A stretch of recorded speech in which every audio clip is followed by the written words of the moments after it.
first time on the road since 1997. We finally got her on the blacktop. Rode her up and down the driveway a few times, but this is the first time out and about. Come along with us as we drive her.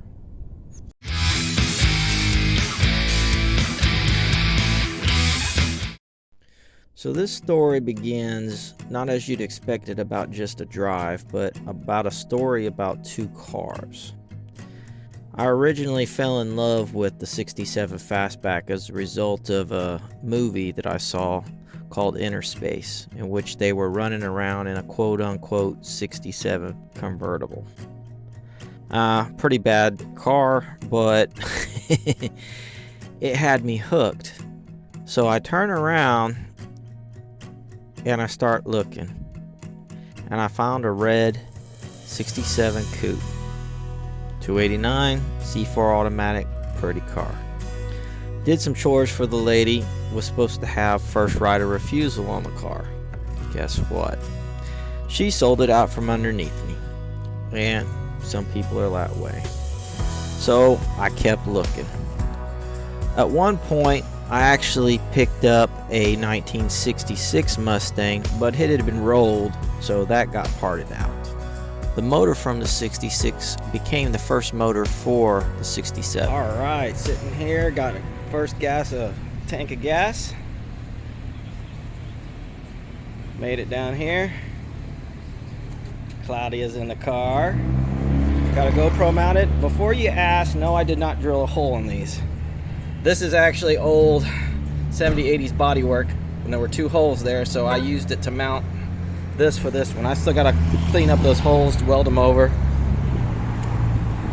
But for those in the area, we're at the 7-Eleven on the corner of Highway 306, and then back that way, Purgatory Road. We're gonna go do a little bit more driving around, and we may go pick the boys up today in this car.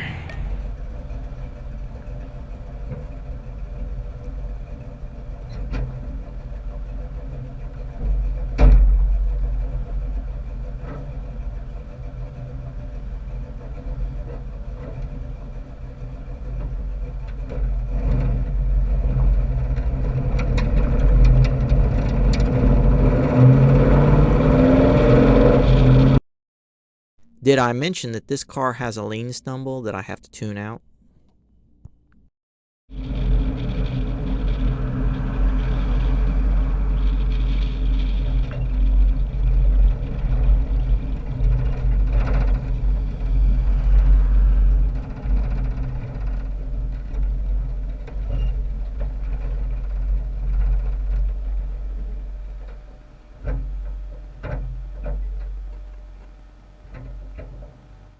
Okay, the story behind this is this car is well acquainted with this Stripes. Used to be a Sack and Pack, I believe, store.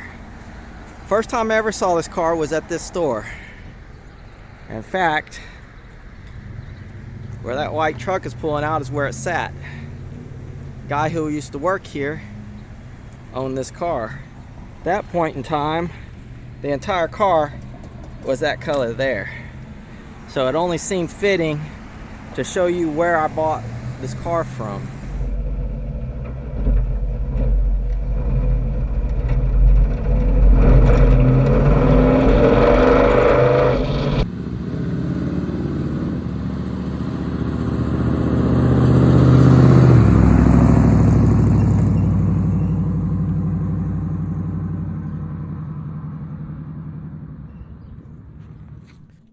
Through the grapevine, I'd heard that he had pulled the engine out of this car in order to put it in a pickup truck, which had more use for him at the time. And I actually ran him down because I'd just gotten my tax return and was able to purchase the car for $400.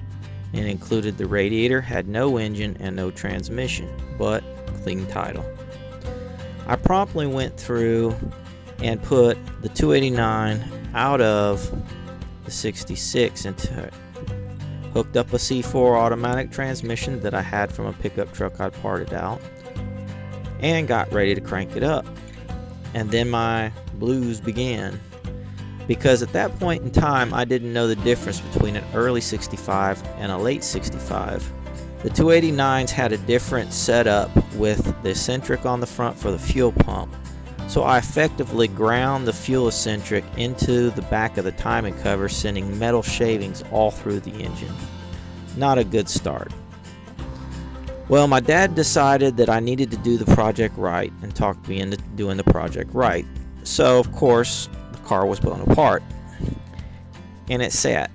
I did a little bit of work here and there, but life has a tendency to get in the way. As we're cruising down River Road here, it just reminds me of all the heartache and everything, because every time I would try to work on this car, something would come up. But this drive right here makes it all worth it. This car has moved between New Braunfels. It went to a little place called Lamarck, and it came all the way back to New Braunfels. And we just finally got her back on the road. That's the only way I figured I would be able to go through and get it back running. And believe me, it was still a struggle. I've had parts that didn't want to work. Transmission, even though it was supposed to be good. There have been several times during this project that I've wondered and actually had fears that I might not like this car once I started getting it together and actually got to drive it. It's happened before. 1993 Mustang Police Interceptor. Engine that's currently in this car came out of that car after it was totaled by my brother. The heads on this car have special meaning to a friend of mine because they were done by an older guy in Houston who used to be big with the street racers. He actually, quote unquote, ported these heads on a wet flow bench. True or not, I don't know. All I know is when they flow the heads, people go, ooh, those heads don't flow what they should flow. You can get better heads out there. But then they look at the averages. Look at the percentages on it, and the flow, or the amount of flow that the intake flows and the exhaust averages out way good, and they asked me how much they want for them. But nice little motor, nice little car. I've enjoyed driving her, and it's a dream that's taken a long time to get to this point. Hopefully I can get it going further, but it really just makes me feel good to see this car back on the road. Thank you for coming on this ride with us today. This is a ride that really had a lot of meaning for me because of the story that you've heard. And I just want to say thank you. Thank you for watching.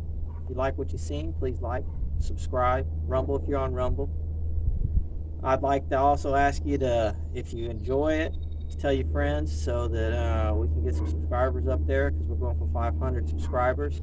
Just like a lot of the other guys, you could also give them a look by hitting hashtag nonamenationals. Those are going to give you the names of different channels that have trying to get to 500 subscribers so that we can go to Sikeston, Missouri and compete in a YouTube-only event there called the No Name Nationals. Thank you again, and just drive it.